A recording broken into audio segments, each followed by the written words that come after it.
Vamos passar a apresentar esta obra e a refletir sobre ela. O objetivo fundamental é servirmos uma espécie de um aperitivo, um incentivo à leitura e ao estudo desta obra fundamental de iniciação. Porque é que ela é fundamental? Porque Kardec, conhecedor de toda a obra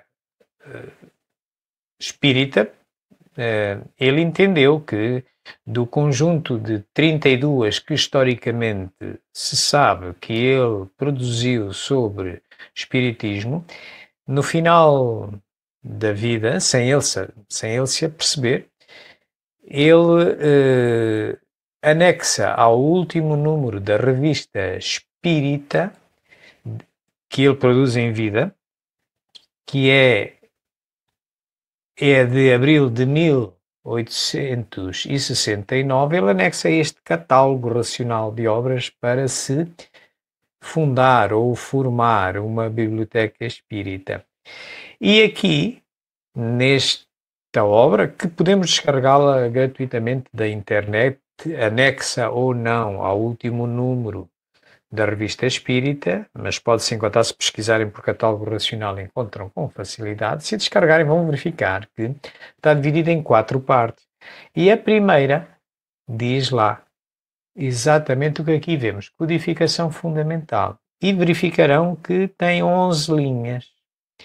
Em cada linha está o nome de uma destas obras que aqui estão. Estas 11 obras da codificação fundamental. É por isso que a codificação fundamental são estas 11 obras e não mais nenhuma. E deste conjunto das 11, nós verificamos que elas se podem agrupar em 3 subgrupos. 3 de iniciação, entre as quais esta, o Espiritismo na sua expressão mais simples, que é a segunda cronologicamente dentro das 3 de iniciação a ser produzida, mais 3 especializadas, onde, por exemplo, se insere a Revista Espírita, e 5 de natureza básica, que são estas que vemos ali embaixo, o Livro dos Espíritos, Médiuns, Evangelho segundo o Espiritismo, Céu e Inferno e a Gênese. O nosso foco hoje é o Espiritismo na sua expressão mais simples, uma dessas 3 de iniciação. Well, happy birthday to you. Happy birthday, there you go, to you. Que, tal como já vos fomos dizendo, e é também um objetivo da nossa palestra de hoje, é uma das razões por que escolhemos este tema, é homenageá-la. Reparem, 15 de janeiro de 1862, no passado 15 de janeiro, há uns dias atrás, umas semanas atrás, fez 163 anos. Assim que nós vamos olhar para esta obra, segundo 3 perspectivas. Entender o porquê da obra.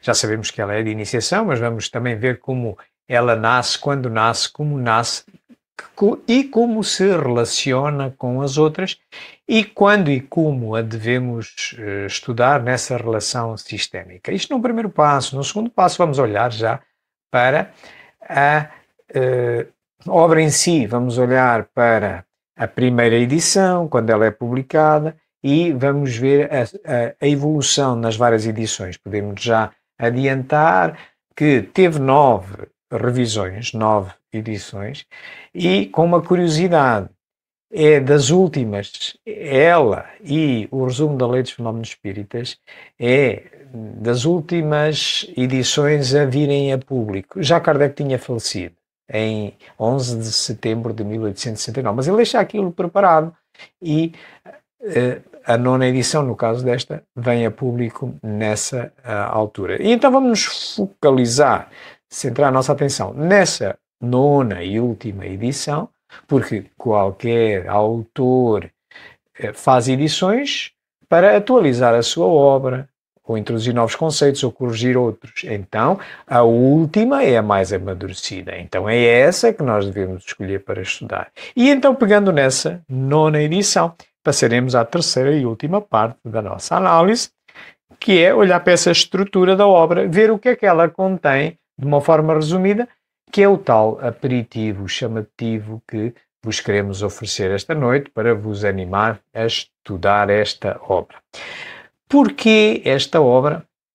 Como vos dissemos, iniciação. Mas é uma iniciação rápida. Reparei, existia antes, em 1859, tinha sido publicada a primeira obra de iniciação. Tem aquele nome, que é o Espiritismo. Mas é uma iniciação que, para aqueles que já conhecem a obra, são 200 páginas. À data de hoje, baseada na 8ª edição, são 200 páginas. E então, Kardec, pelas solicitações do público, ele olhava, o público estava curioso sobre o Espiritismo, e ele, o que é que, na altura, em 1862 até 1862, que obras é que existia? Existia o Livro dos Espíritos, mas o Livro dos Espíritos são 500 páginas hoje, não é?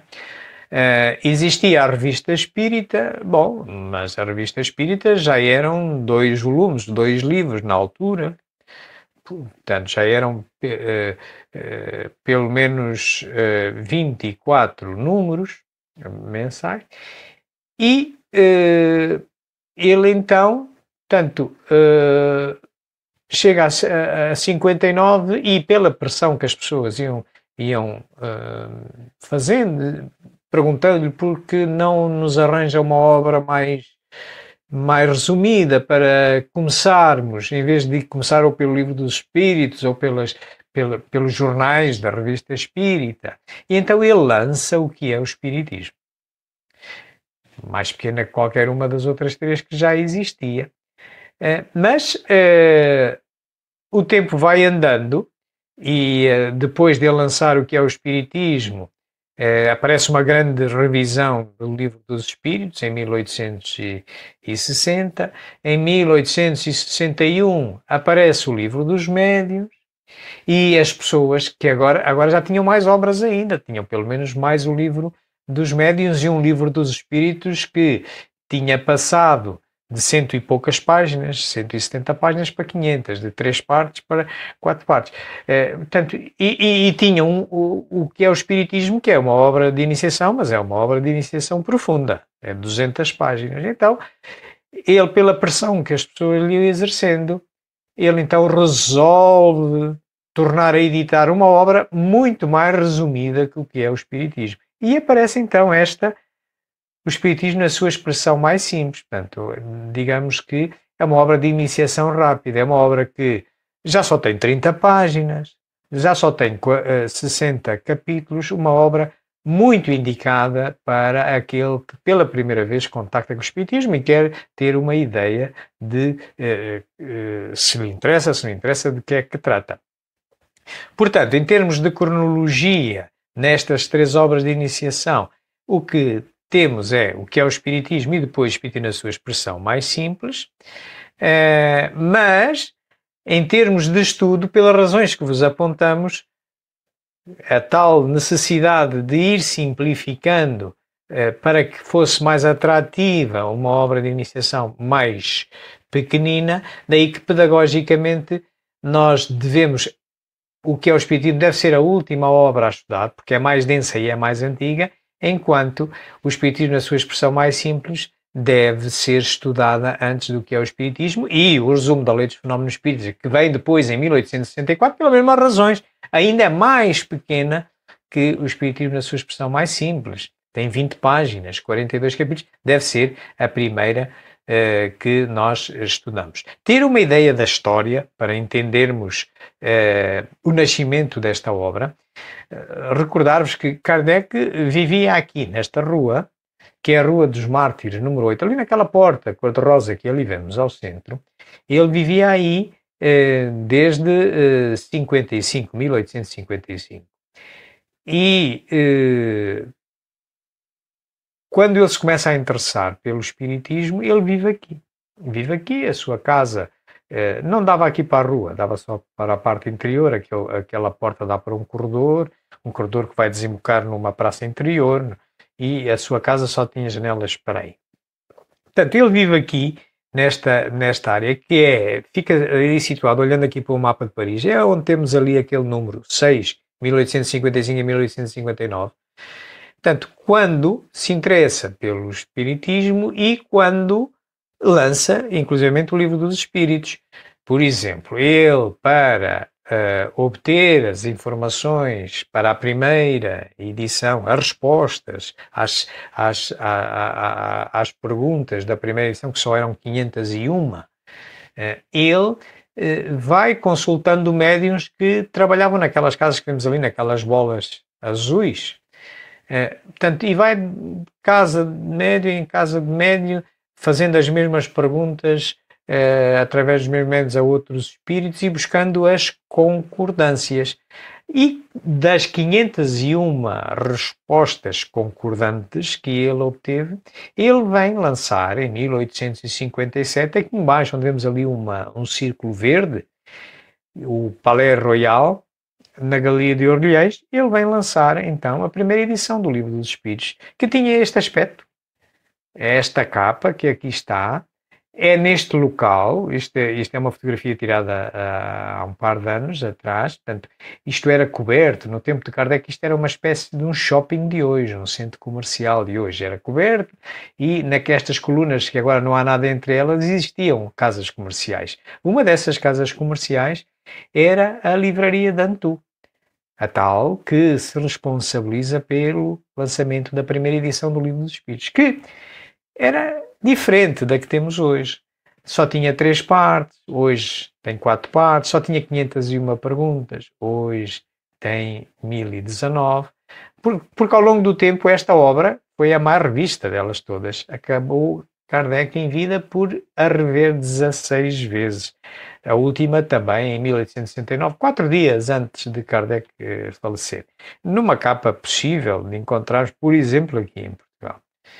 Da 16ª edição, a última é esta que nós tivemos, mas tal como vos dissemos, qualquer uma destas 11 obras está disponível na internet.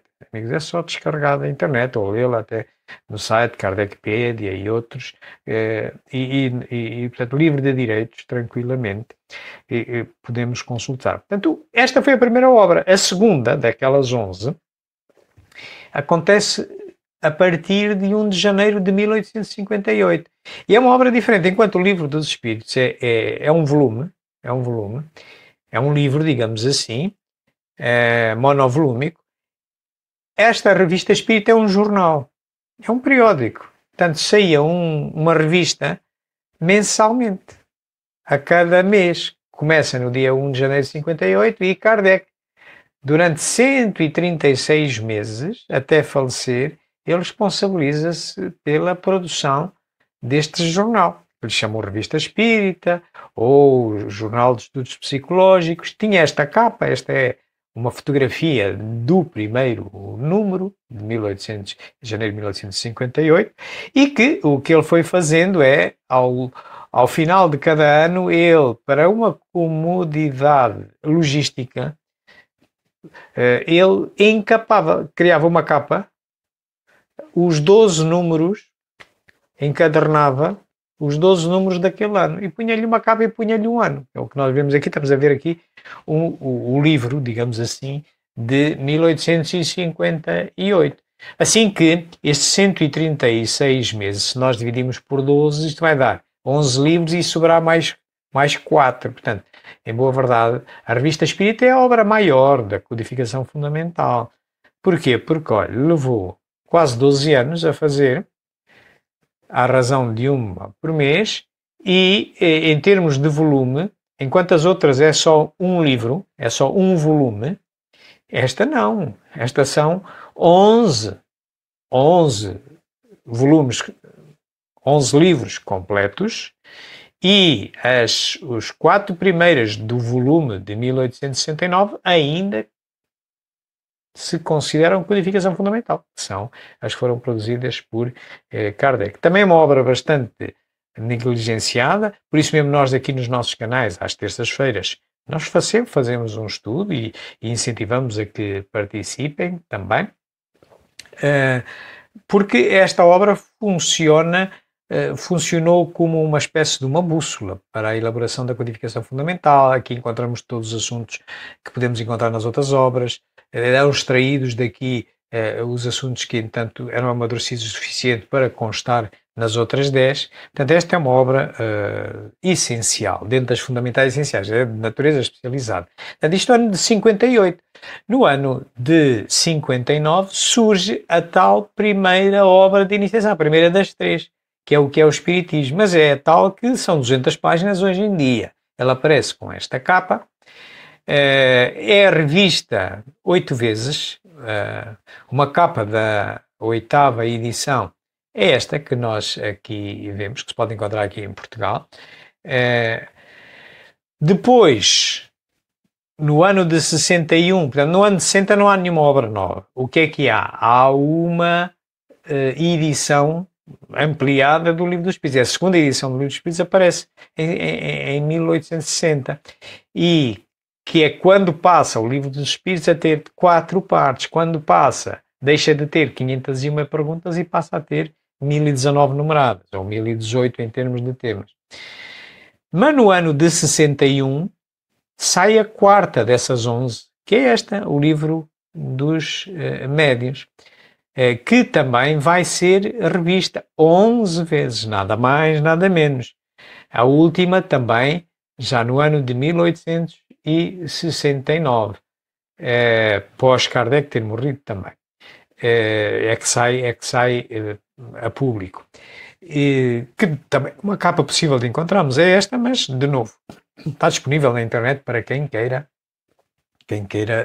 descarregar para o seu computador e estudar no seu celular, no seu telemóvel, no seu computador. Portanto, esta foi a 4ª. Vamos no ano de 61. Neste ano de 61 também surge um fenómeno muito importante que funcionou um pouco como uma boa propaganda para o Espiritismo. Foi o dito Auto de Fé de Barcelona. Havia estas 4 obras, daquelas 11 da codificação fundamental, existiam estas, era o Livro dos Espíritos, a Revista Espírita, o que é o Espiritismo, e o Livro dos Médiuns. E depois havia umas outras brochuras. Havia as instruções práticas para as manifestações espíritas, e havia outras pequeninas brochuras, mas que não estão integradas na codificação fundamental. E o Espiritismo ia passando fronteiras para além das de França, ia se espalhando por toda a Europa e por todo o mundo também. E em Espanha, em Barcelona, havia pessoas que se comunicavam com Kardec e lhe pediam que lhes enviassem livros espíritas para irem estudando o Espiritismo. E ele então faz um volume com uma encomenda de 300 livros, divididos por estes 4 títulos e mais umas outras brochurazinhas que ele enviou, e envia para Barcelona, de Paris para Barcelona. E em Barcelona, a Espanha da altura, tal como aqui Portugal, a Igreja Católica confundia-se um pouco com o Estado, tinha força de Estado. Por exemplo, tinha o poder, a Igreja Católica tinha o poder de confiscar livros na alfândega, quando entrassem no país, pela alfândega, livros que achasse contrária à Igreja. E o bispo de Barcelona, de apelido Palau, achou que estes livros ele olhava para o Espiritismo como um rival do cristianismo católico. E então ele, para munido do poder que tinha, ele resolve tomar uma atitude que ele achava que ia ser exemplar, mas punitiva, que foi confiscou-os e não se contentou com isso e foi queimá-los em asta pública, numa praça pública em Barcelona. Ele juntou a pilha destes 300 livros e chegou-lhe fogo. Ora, o ato foi público, o ato foi para os jornais, foi retratado nos jornais, que chegaram a toda a Espanha e a todo o mundo. Bem, o que é que aconteceu? Aconteceu que as pessoas que nem nunca tinham ouvido falar de Espiritismo, ao terem lido essa notícia que o bispo de Barcelona mandou queimar aqueles livros, quiseram saber, mas que livros são esses? O que é afinal o Espiritismo? E daí que o Auto de Fé de Barcelona, que ocorreu no dia 9 de abril de 9 de outubro de 1861 acabou por resultar num ato de propaganda muito benéfico para a expansão do espiritismo, passado 4 anos dele ter nascido. Portanto, os livros que se tinha até o ano de 62 eram estes. Eram quatro livros dentro dos 11. Então, quando chegamos 4 e, portanto, 5 contando com a revista Espírita, ok? Mas a revista Espírita tem esta natureza diferente. Portanto, havia estas 5, tínhamos o Livro dos Espíritos, a revista Espírita, que é o Espiritismo, o Livro dos Médiuns, e agora, com o Espiritismo na sua expressão mais simples, a somar-se a estas 4 que já tínhamos, portanto, é a quinta, quer dizer que esta obra é a quinta das 11, está aqui sinalizado. O que é que faltava depois na sequência? Faltavam estas todas. No ano de 1862, no final do ano, sai a Viagem Espírita, 1862. Depois, em 64, o Evangelho segundo o Espiritismo. Lá está o resumo da Lei dos Fenómenos Espíritas. Reparem, em 1864, a terceira obra de iniciação. E última, mas também é mais pequenina. Depois o Céu e o Inferno, os caracteres da revelação espírita e a Gênese. Portanto, na sequência cronológica, sai assim, e vão vendo que vai oscilando a natureza. Começa com uma obra básica, depois uma obra especializada, depois uma obra de iniciação, depois outra vez uma obra básica, depois outra obra de iniciação, depois outra obra especializada, básica, iniciação. Estão a ver? Kardec, ele que era pedagogo, ia-se apercebendo que tipo de obra ele devia produzir a seguir e para satisfazer que necessidades. Portanto, que tentando então reorganizá-la segundo essas naturezas e dentro delas, cronologicamente, cá temos as tais 3 de iniciação, entre as quais o Espiritismo na sua expressão mais simples, de 1862, as 3 especializadas, a Revista Espírita, a maior delas todas, mais a Viagem Espírita e os caracteres da revelação espírita, e embaixo, na segunda linha, as de natureza básica, desde o Livro dos Espíritos até à Gênese. É claro que tudo isto, com a intenção pedagógica de Kardec, ele, ao perceber-nos destas várias naturezas da obra e da sequência como foi saindo, ele estava-nos a dar uma indicação de como estudar o Espiritismo. Portanto, na altura, em 62, o que existia era isto que aqui está, ok? Ainda faltava uma obra de iniciação, que é o resumo da Lei dos Fenómenos Espíritas, e depois as outras 5 que vinham mais tarde. Mas, já nessa altura, e ele a primeira vez que endereça esta questão de como está o Espiritismo, ele endereça no Livro dos Médiuns, em 1861, lá num artigo, que está na primeira parte das noções preliminares, que é o artigo 3º do método. Ele fala de como estudar Espiritismo e só havia, em 61 só havia 4 obras. Depois esta já vem em 62. Então, pela lógica, se nós temos ali umas obras de iniciação, para que elas são concebidas? É para iniciar, portanto, quer dizer que é por aí que nós devemos estudar, e não por outra qualquer.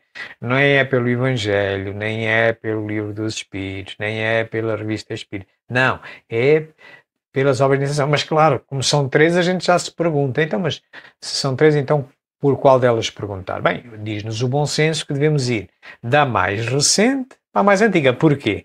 Porque a última reflete a melhor verdade daquele autor, não é? Porque o autor vai criando, à medida que vai sabendo mais, vai falando melhor, vai fazendo melhores obras mais esclarecidas sobre o mesmo tema. E, por outro lado, também, quem de nós, tendo 3 obras com diferentes volumes, não pega na mais pequena para se iniciar a ver se lhe agrada? Então, aplicando estes 2 critérios, do mais recente para o mais antigo, do mais simples para o mais completo, sobre as 3 obras de iniciação, dá exatamente esta sequência. Que não é por acaso, porque também foi a mesma lógica que presidiu Kardec começar em 59 com uma que hoje tem 200 páginas, depois pela pressão das pessoas que se interessavam pelo Espírito, ele reduz para 60 e ainda faz uma redução mais para 1864 com o resumo da Lei dos Fenómenos Espíritas. Então, como é que nós devemos começar a estudar o Espiritismo? Exatamente por esta sequência. Começar no resumo da Lei dos Fenómenos Espíritas, depois passar ao Espiritismo na sua expressão mais simples, que é esta que hoje vamos ver, e depois, então, o que é o Espiritismo. E ele, então, na revista, no livro dos Médiuns, tal como vos disse, no capítulo do método, o terceiro capítulo da primeira parte, em 1861, portanto, em que só existiam destas obras todas que aqui estão, só existia o que é o Espiritismo. Em 61 só existia uma obra de iniciação, que é o que é o Espiritismo. E existia também o Livro dos Espíritos, que é de 57, e a Revista Espírita. E ele diz, no Livro dos Médiuns, diz assim: começai pelo que é o Espiritismo.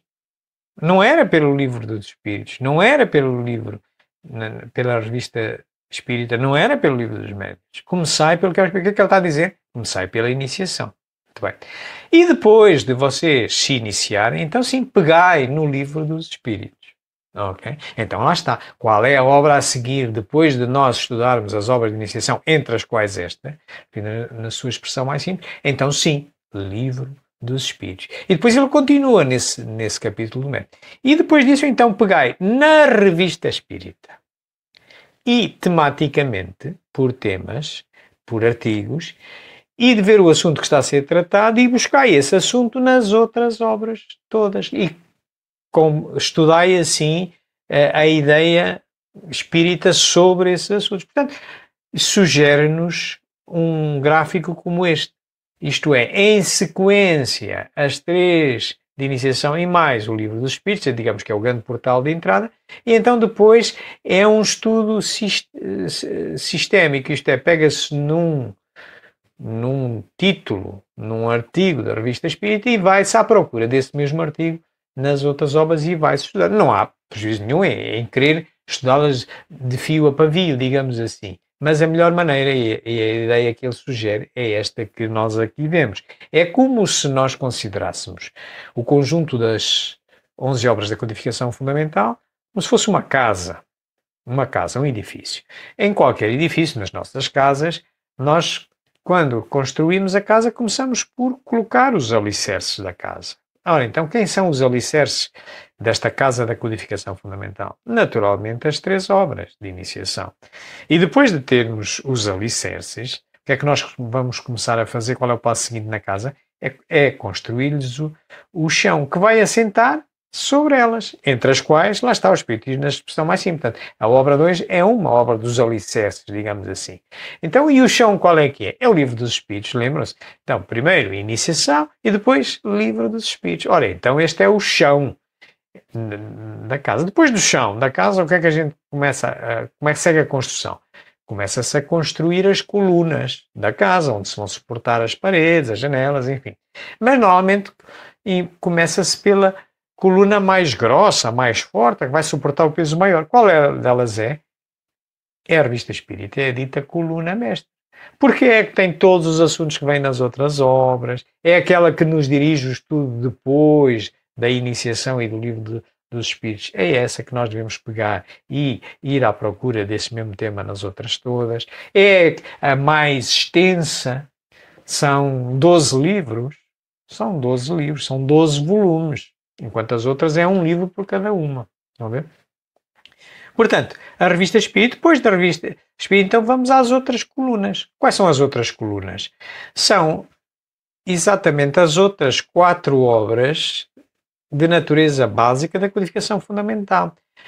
E que decorre, cada uma delas é um detalhamento, é uma expansão de cada uma das 4 partes do Livro dos Espíritos. A Gênese é um detalhamento, uma expansão das causas primárias, a primeira parte, ou o primeiro livro do Livro dos Espíritos.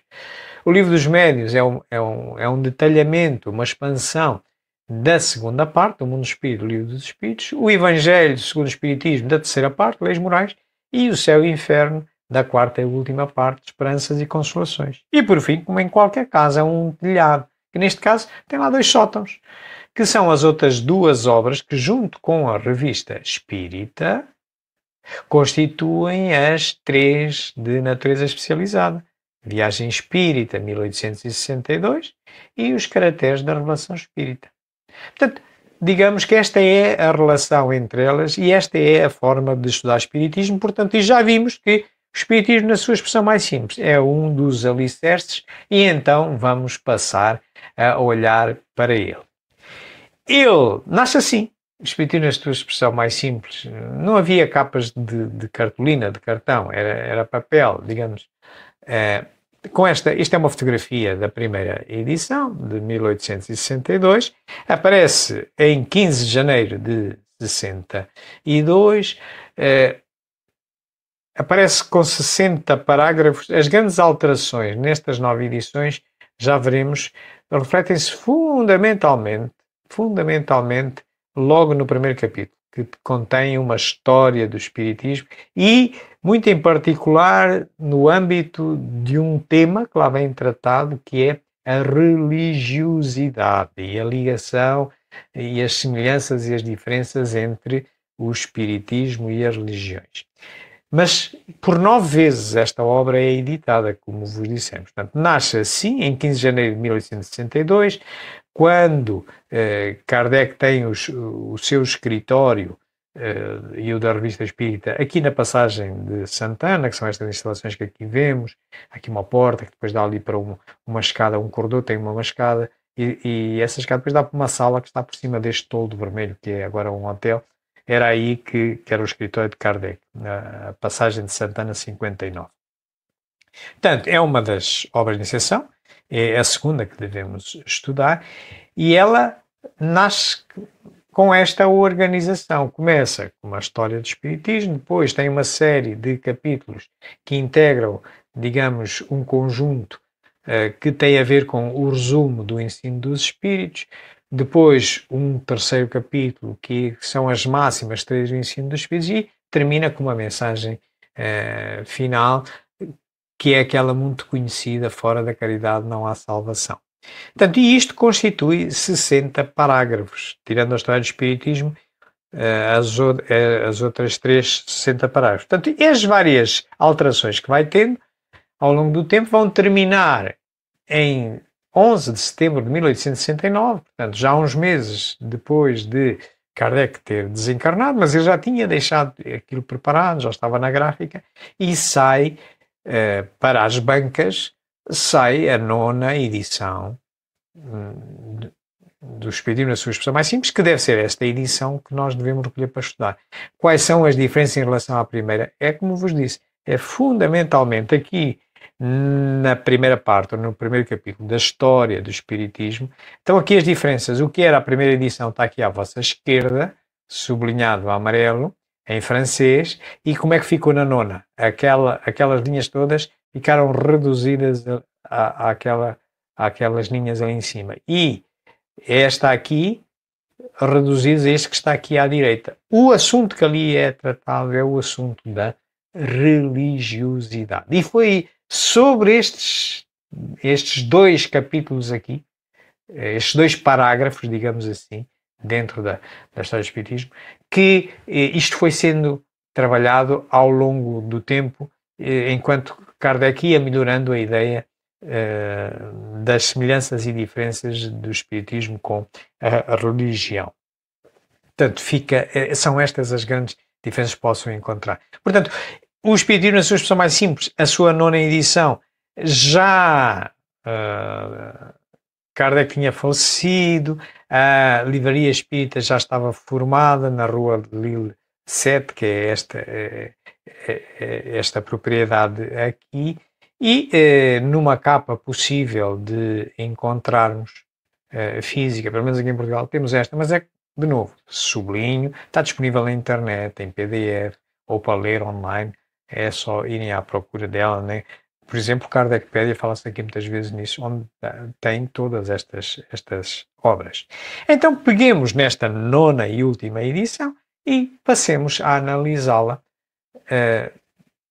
para servir de um apelo, de um chamativo, de um aperitivo a que os amigos possam entusiasmar-se e estudá-la. Como vos dissemos, ela vem a ser dividida, como vimos já há pouco, nestas 4 partes. Digamos, tem a história e depois tem o resumo do ensino dos Espíritos, as máximas e a mensagem final. E é naquele capítulo da história que está inserido depois a religiosidade, que é o capítulo sobre o qual foram, o capítulo ou os parágrafos sobre o qual foram introduzidas as maiores alterações nesta obra. Mas tem lá outros assuntos, tem lá, por exemplo, para além da história do espiritismo em si, tem e da religiosidade, tem as questões da crença, as questões da moral e as questões do culto. Tudo relacionado muito com as questões das diferenças e semelhanças entre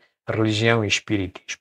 Num breve resumo vídeo, o que é que nos conta lá essa história? Em 1854, o professor foi convidado para uma sessão espiritual na casa de amigos, bastante desconfiado das manifestações. Mas, comprovando a veracidade dos fenômenos, achou-se diante de uma nova ciência, com a qual vislumbrou conhecer a dimensão espiritual e os seus habitantes, os espíritos.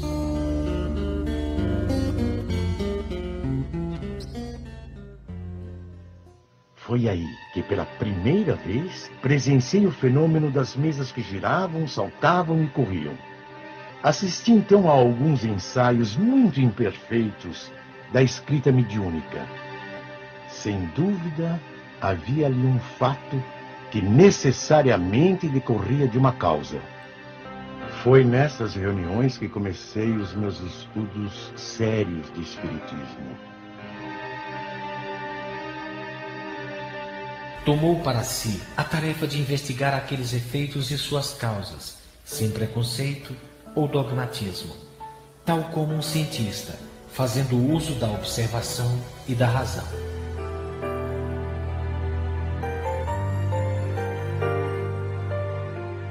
Numa dessas sessões, Rivail foi informado da missão que lhe estava destinada: codificar o ensino dos espíritos.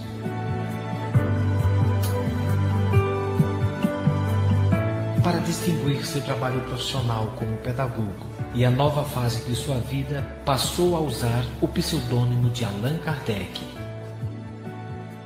Conforme revelação da espiritualidade, esse nome era o mesmo que havia usado em uma reencarnação, quando havia sido um sacerdote druida. Estava inaugurado o trabalho da codificação espírita. Num período aproximado de 2 anos, Allan Kardec participou ativamente de sessões com os espíritos, valendo-se de vários médiuns, pondo em prática o seu plano de pesquisa dialética, ou seja, perguntas e respostas sobre todos os assuntos de interesse comum. Foi então amparado por entidades de elevada hierarquia espiritual, devotos como São Luís, Santo Agostinho, Erasto, Fenelon, Espírito da Verdade. A compilação desses estudos foi publicada em O Livro dos Espíritos, a 18 de abril de 1857, em Paris, França, que podemos considerar também como a fundação do Espiritismo. Amigos, aconselhamos-vos a verem todo o artigo, toda a história do Espiritismo. Lá bem, nós fomos aqui só buscar os pontos essenciais, mas lá está mais detalhado. Portanto, e para além disso, nesse primeiro dos 4 capítulos, vêm depois as outras questões, aquelas que nós tínhamos já dito, que são o objeto das grandes alterações, por exemplo, da religiosidade. Tem por base as verdades fundamentais de todas as religiões: Deus, alma, a imortalidade, as penas e as recompensas futuras. Mas ele é independente de todo o culto particular. Seu objetivo é provar, àqueles que negam ou que duvidam, que a alma existe, que ela sobrevive ao corpo, que ela suporta, depois da morte, as consequências do bem e do mal que fez durante a vida corpórea. Ora, isto é de todas as religiões. Ora, cá está. o Espiritismo, pelo facto de estudar as mesmas bases filosóficas que a maioria das religiões, todas as religiões aparecem para, por exemplo, dar resposta a uma questão. O que é que nos acontece após a morte? Continuamos a existir? Sim ou não? E aqui divergem muito, as religiões divergem. Umas dizem que a gente vai adormecer, por exemplo, a religião cristã católica diz que a gente vai entrar num eterno descanso e há de haver um dia que vamos ressuscitar outra vez.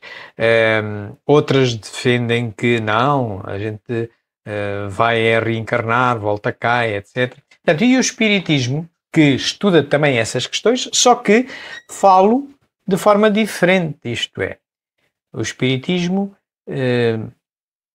para dar credibilidade ao que afirma, ele constitui-se em filosofia e ciência e arregaça as mangas e vai para o laboratório espírita buscar a experimentação nesta forma particular de ciência da observação, utilizando a dita técnica do controle universal do ensino dos espíritos.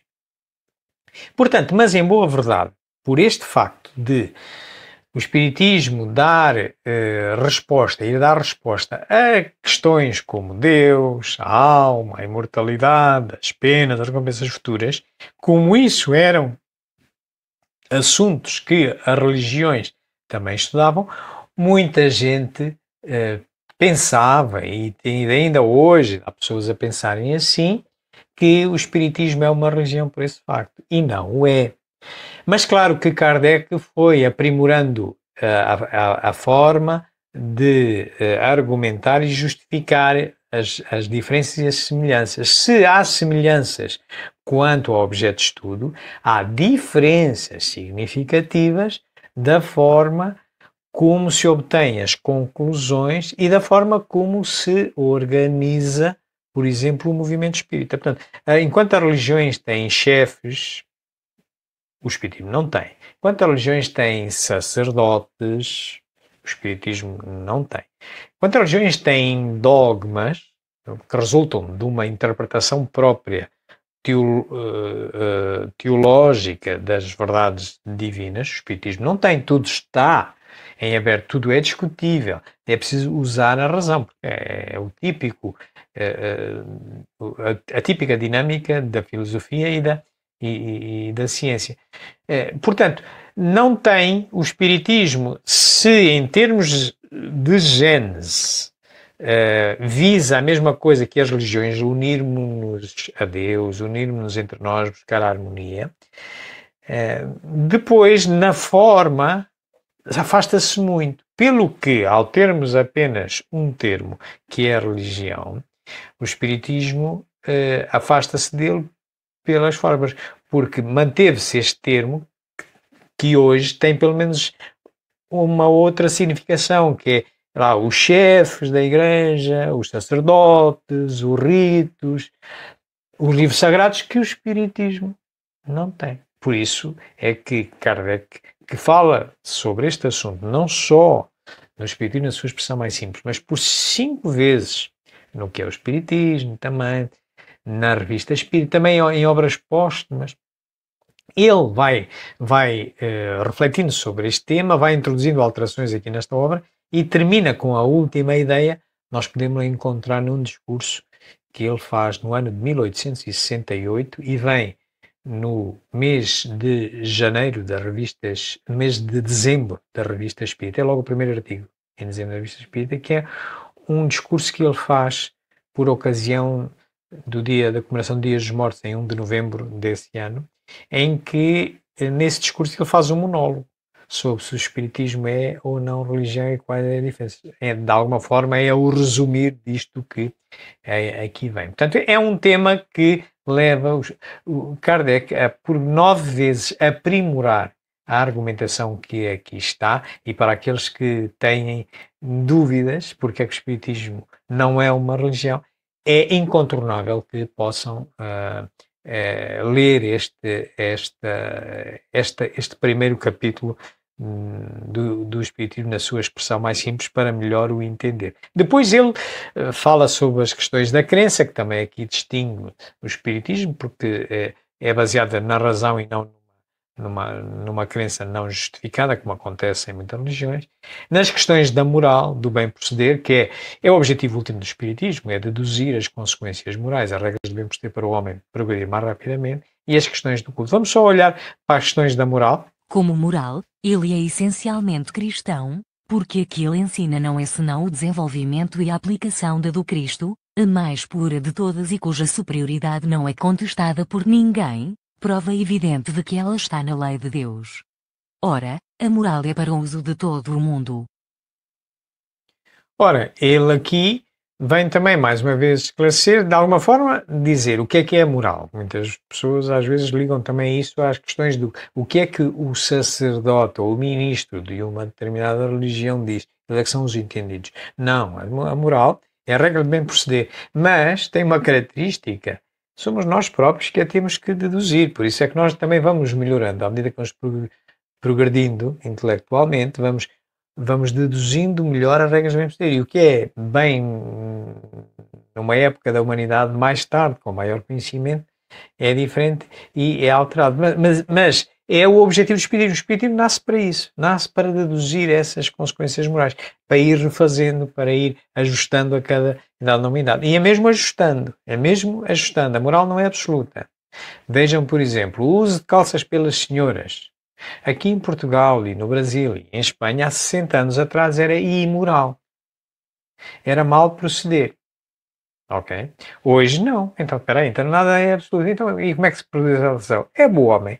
Tornou-se mais inteligente e achou isto, não é? É injusto estar a impedir as senhoras nos seus direitos também usarem as calças. Mas, ainda neste século XXI, se forem ali ao Afeganistão, alguma senhora ocidental destes países em que já é bem proceder usar calças, se lá for, lá é crime, vai ser apedrejada. Estão a ver como a moral tem que ser deduzida pelo homem. Não há aqui nenhum profeta, pessoa esclarecida que tenha a regra absoluta. Não, Deus quer que o homem lá chegue.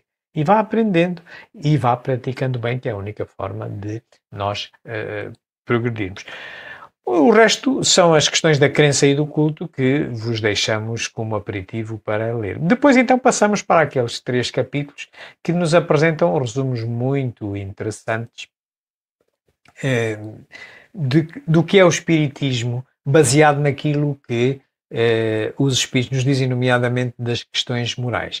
E, por exemplo, neste capítulo seguinte, que é o resumo do ensino dos Espíritos, encontramos lá 34 parágrafos, de que salientamos aqui 2 apenas, convidando-os a que possam ler os outros. Por exemplo, Deus, o que é Deus, qual é a perspectiva de Deus e o que é o Espírito. Deus Portanto, é a e é lá inteligência suprema, causa primeira de todas as coisas. Deus é eterno, único, imaterial, imutável, todo-poderoso, soberanamente justo e bom. Deve ser infinito em todas as suas perfeições, porque supondo-se um único de seus atributos imperfeito, não seria Deus. Digamos que isto é um tratado filosófico resumido daquilo que encontramos, por exemplo, no Livro dos Espíritos, a primeira parte, ou o primeiro livro, chamado Das Causas Primárias, que é o melhor tratado sobre as causas primárias que nós conhecemos. Lá vem o que é Deus. Isto aqui é um resumo adequado, muito adequado a uma obra de iniciação, falando das características de Deus, filosoficamente, caracterizá-lo como o único ser eterno, mais ninguém é eterno, porque ser eterno é não ter princípio nem ter fim, e isto só pode ser um ser, que é a causa primeira, que nós chamamos Deus. Os outros são imortais, que é o nosso caso. Portanto, e as características dele todo, a percepção do infinito, mas que não se pode definir Deus assim sequer, não se pode utilizar infinito, que não sabemos o que é, para caracterizar uma coisa que muito menos sabemos, e ainda por cima que deu origem a isso. Mas pronto, com a limitada linguagem, nós vemos aqui uma apresentação de características do que é a noção de Deus como causa primeira. Como vos digo, é um resumo da primeira parte do livro dos espíritos que tinha saído em 57, mas que era necessário trazer aqui a uma obra de iniciação. Outra questão, e muito a ver com o espiritismo, é o que é o espírito, afinal. Os E espíritos lá, são seres individuais, têm um envoltório etéreo, imponderável, chamado perispírito, espécie de corpo fluídico, tipo da forma humana. Eles povoam os espaços, que percorrem com a rapidez do relâmpago, e constituem o mundo invisível. se na gênese de qualquer religião está a percepção da imortalidade, que nós não terminamos quando morremos, algo sobrevive, chama o nome que chamarem, enfim, o Espiritismo vem demonstrar a existência desses seres, através da mediunidade, conversando com eles, dando-nos conta que eles existem, são seres inteligentes, continuam a dialogar connosco e nós até os podemos identificar como seres que tinham estado encarnados, etc. E que têm estas características, mantêm a sua individualidade, continuam a ser os mesmos que eram quando estavam encarnados, que o princípio inteligente tem afinal dois envoltórios, um primeiro que é o perispírito e um segundo que é o corpo. E a morte consiste na destruição, no abandonar do segundo envoltório, o mais denso, mas o que continua a envolver a alma se a alma necessitar de continuar a encarnar, que é o dito perispírito, e que é uma espécie de corpo fluídico de forma humana, que, por exemplo, os médiuns de vidência, com capacidade de vidência, podem ver, e que eles estão ao nosso lado. Não há obstáculos para eles, não há obstáculos para os espíritos, para o perispírito, atravessam as paredes, não se queimam, enfim, são invisíveis para a maior parte de nós, com exceção daqueles que têm a capacidade mediúnica de evidência e não veem a todos os espíritos, e povoam o espaço à nossa volta. Portanto, uma coisa é dizer-se que assim será e outra coisa é demonstrar positivamente, que é o que o Espiritismo faz com o recurso à mediunidade. Portanto, convidamo-vos a verem todas as outras 32 que lá estão. Depois, há umas máximas dos Espíritos, aqui já vocacionadas para o ensino moral, em que também lá estão 26, entre as quais salientamos estas duas, o que é ser espírita, e o conceito de caridade. Por certo, o melhor conceito de caridade que a codificação fundamental tem para nos oferecer, que é uma atualização de um primeiro que vem no Livro dos Espíritos, que é conhecido pela mnemónica BIP, benevolência, indulgência e perdão das ofensas. Aqui é feito a 4. Já iremos ver qual é que é. Mas comecemos por ser espírito. O que é isso O de ser verdadeiro espírito? espírita não é aquele que crê nas manifestações, mas aquele que aproveita o ensinamento dado pelos espíritos. De nada serve crer, se a crença não o faz dar um passo à frente no caminho do progresso e não o torna melhor para o seu próximo. Então, amigos, o Espiritismo não precisa de rótulos, mas pronto, digamos que aquele que estuda, que segue as consequências morais que o Espiritismo deduz, digamos que é um seguidor do Espiritismo, será um espírita. Mas tenhamos o cuidado de entender que o Espiritismo nasce para ajudar o homem a progredir. Portanto, é uma filosofia de base científica e dessa investigação resulta, como finalidade, como resultado, as ditas consequências morais, consequências de ética, consequências de filosofia moral. Portanto, regras de bem proceder fundamentadas racionalmente. Mas um espírita não é por conhecer a codificação fundamental dessas regras. Não, um espírita é espírita porque leva à prática aquilo que o espiritismo lhe oferece como resultado da investigação. Portanto, é o que dizem aqui os espíritos: de nada servirá crer nas manifestações, ver, falar com os espíritos, ser experimentado no laboratório espírita, se aquilo que dali é deduzido, depois não vai, a pessoa não vai levar à prática, não vai dar o passo em frente no progresso. O espiritismo, dentro do conjunto das leis morais, ele deduz uma que é a lei moral do progresso, em que diz que o progresso tem dois passos. Um primeiro passo é um passo intelectual, é distinguir o bem do mal. Mas depois, para se completar o progresso, é preciso dar o segundo passo, que é o progresso moral, que isto é, está bem, eu saber qual é que é a regra de bem proceder, até pegar aqui na codificação fundamental, se calhar está lá escrito e tal, mas o progresso moral depois é individual, tem que ser a pessoa a fazê-lo. Tem que ser, isto está bem, isto faz sentido, devo fazer assim, não matarás, não cometerás suicídio, etc, não sei o que mais. Mas é preciso depois levá-los à prática. Tem que ser caridoso com os outros. É preciso levá-lo à prática. E isto é o progresso moral. Por isso é que o progresso moral tarda em relação ao intelectual. Não vai logo, porque leva tempo. As pessoas têm a sua inércia. Portanto, ser espírita é isto. Não é conhecer a codificação fundamental toda, de nada valerá. É antes levar à prática esse conhecimento. E, como vos dissemos, aqui encontramos nesta obra o melhor conceito de caridade, que é uma reformulação, uma expansão do conceito, o tal BIP, benevolência, indulgência pelas ofensas, que venha no Livro dos Espíritos. Vejamos a caridade é a lei suprema do Cristo. A caridade não está somente na esmola, porque há caridade em pensamentos, em palavras e em atos. A caridade em pensamentos é a que é indulgente para com as faltas do seu próximo. A caridade em palavras é a que não diz nada que possa prejudicar o seu próximo. A caridade em ações é a que assiste o seu próximo, na medida das suas forças. Então, amigos, estamos aqui a ver uma transição de 3, o tal BIP, benevolência, indulgência, o I, P, o perdão das ofensas, de 3 para 4.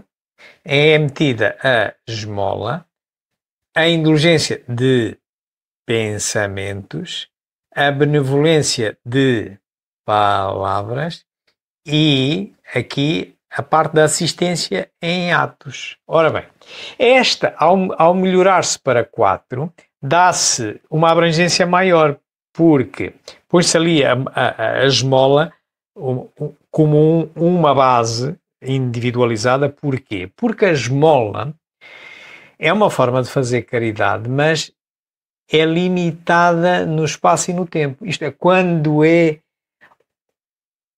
é que a esmola tem lugar, tem existência? Só tem existência em mundos físicos, não é? Então o que é a esmola? Não é a retribuição de recursos financeiros e materiais necessários à sobrevivência humana? Então, só em mundos físicos onde se cumprem encarnações é que a esmola se pode exprimir, o uso da esmola se pode exprimir como caridade. Porém, quanto à indulgência de pensamentos, é sempre porque o espírito continua a ser um ser pensante. Quanto à benevolência de palavras, de ideias, de comunicações, de análise, de julgamento que se faz do outro, é em todo momento, é estando encarnado e desencarnado. E quanto à assistência ao outro, é sempre, por atos, é sempre. Os espíritos também agem, nós também agimos. Os homens, seres triplos, também agem. Portanto, então, estão a ver a beleza deste conceito a 4, a riqueza dele. Portanto, considera aqueles 3 que são permanentes e mais este que é restrito às encarnações, aos mundos físicos. E, claro, naturalmente vos aconselhamos a lerem os outros 24. Este tem um tom mais voltado para o ensino moral. E termina exatamente com uma mensagem final justificando aquela máxima que se ouve dizer muitas vezes: fora da caridade não há salvação. Não é fora do espiritismo, não é fora do cristianismo, não é nada disso. E vem aqui contextualizado o porquê. Por isso o nesta espiritismo cristão tem por fase final. máxima: fora da caridade não há salvação. Se a caridade desaparecesse de cima da terra, os homens se dilacerariam mutuamente e seríeis deles, talvez, as primeiras vítimas. Então, amigos, e termina assim esta obra. Portanto, com esta mensagem final, caracterizando porque é que se entende que fora da caridade não há salvação e que é tão importante que se transformou numa máxima que hoje em dia é reproduzida em qualquer centro. Toda a gente que teve contato com o espiritismo já ouviu falar disso. É daqui que nasce esta máxima que é muitas vezes ventilada. E pronto, queridos amigos, terminamos esta apresentação breve, que à laia de incentivo para que os amigos possam agora ler calmamente. Esta obra lê-se rapidamente, estuda-se também rapidamente, é como dissemos, se imprimirem são 30 páginas, são 60 capítulos.